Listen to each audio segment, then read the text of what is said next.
இந்த கூட்டத்திலே நான் சொல்லிவிட்டு போகிறேன். நீ ஒருத்தனுக்கே பிறந்தவனாக இருந்தால் இதுக்கு பதில் சொல்லணும் அடுத்த கூட்டத்தில். காரணம் என்னவென்று கேட்டால், தமிழ்நாட்டில் இருக்கிற இளைஞர்களே வச்சு இப்போ ஏமாத்துறான்.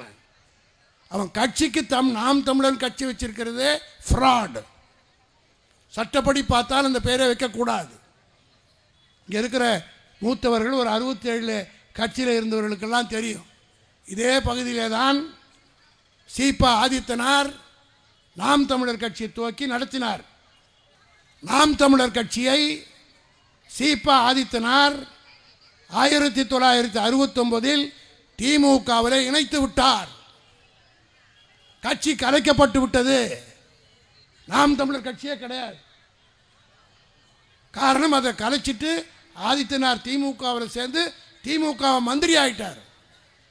அதற்கு பின்னாடி இன்னைக்கு ஃபோர்ஜரியா அந்த கட்சி பேரை வைத்துக்கொண்டு சட்டப்படி நான் கேஸ் போட்டேன்னு வச்சுக்க, உன் கட்சிக்கு பேரே இருக்காது. உன்னை பெரிய மனுஷனாக்கூட. அதில் எல்லோரும் சொன்னது போல அது என் கை கொஞ்சம் பாபத்தான கை. நான் கேஸ் போட்டால் அவன் வெளியில் வரவே முடியாது. இதில் நான் நீதிமன்றத்துக்கு சென்று நீ ஃப்ராடுத்தனமாக இந்த பேரை வச்சிருக்கிற, ஏற்கனவே திமுக மர்ஜர் ஆகிவிட்டது, நாம் தமிழர் கட்சி திமுகவில் இணைக்கப்பட்டு விட்டது, இப்போ எப்படி அந்த பேரை வச்சு நீ கட்சி நடத்துகிற? இப்போ அமைப்பு செயலாளர் ஐயா பெருமதிப்பிற்குரிய ஐயாட்ட நான் கேட்குறேன். அவர் தான் எங்கள் அப்பத்தாவுக்கு ஜாக்கெட் போட்டவர். அவர் தான்.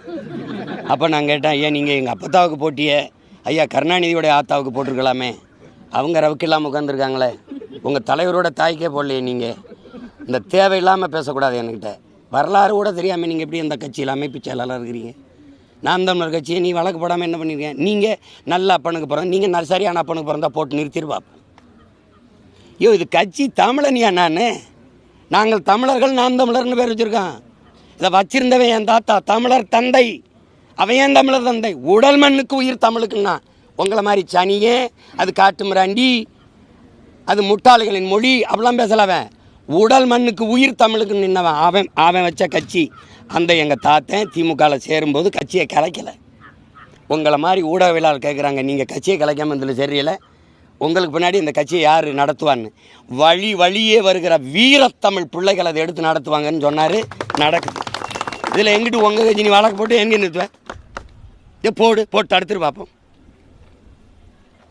பார்ப்போம். உன்னை மாதிரி திராவிடம்னா எந்த மொழின்னு தெரியாது, அதுக்கு என்ன அர்த்தம்னு தெரியாது. நீ ஏன் நாட்டில் இருந்துக்கிட்டு எங்கிட்டு திராவிடனை முன்னேற்றா? யார் திராவிடன்னு கேட்டால் பதிலே இல்லை. சும்மா ஏதோ வாய்க்கு வந்தது அதை பேசுனதுனால தான் உங்களை வச்சுருக்கான் பக்கத்தில். நீங்கள் ஏன் இவ்வளோ பேர் வரைஞ்சி கட்டி கொடுறீங்க? அவங்க அப்பாவும் மகனையும் பேச சொல்லுங்கள், முதல்வரையும் துணை முதல்வரையும் பேச சொல்லுங்கள். நீங்கள் சுற்றி ஓடியாரிய பூரா என் சொந்தக்காரனாக வந்து நின்றுக்கிட்டு இருக்கீங்களே, அவங்க 2 பேருக்கு வாய் பேச வராதா? இதை பேச சொல்லுங்க, வழக்கு போட்டு நிறுத்துங்க. சரி, நிறுத்தி தடுத்துருங்க பார்ப்போம். சும்மா ஏதாவது பேசி விடுறதா? நாம் தமிழர் கட்சி அந்த பேரையே முடிச்சு விடணும். என்ன முடிச்ச பயம்? பேரை பார்த்தா பயமாக இருக்குன்னா